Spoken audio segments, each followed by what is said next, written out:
ఇది ఈడ్చుకుని తీసుకెళ్ళి అరెస్ట్ చేశారు. ఏంది ఇది? ఈ పదజాలం? నువ్వు ఏం కోరుకుంటున్నావు? అరాచకాలు కోరుకుంటున్నావా? నెంబర్ 2, ఈ సందర్భంలో ఈ జగన్ చూపించినా సరే ఒప్పుకుంటారా?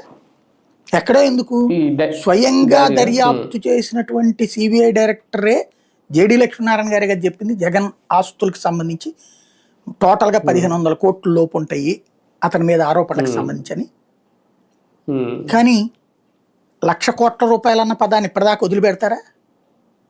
రెండవది 14.5 లక్షల కోట్ల అప్పు. నిన్న ఆంధ్ర బడ్జెట్లో ఎంత చూపెట్టారు? 7.5 లక్షల కోట్లు చూపెట్టారు. ఏది ఈ ప్రభుత్వం వచ్చిన 2 ఏళ్ళకి కలిపి. మరి 14.5 లక్షల కోట్లు ఏమైపోయినాయి?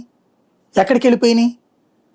ఇంక్లూడింగ్ కార్పొరేషన్స్తో కూడా కలిపితే కార్పొరేషన్ ఇంకొక 1,00,000 కోట్లు ఎంత ఉన్నట్టున్నాయి.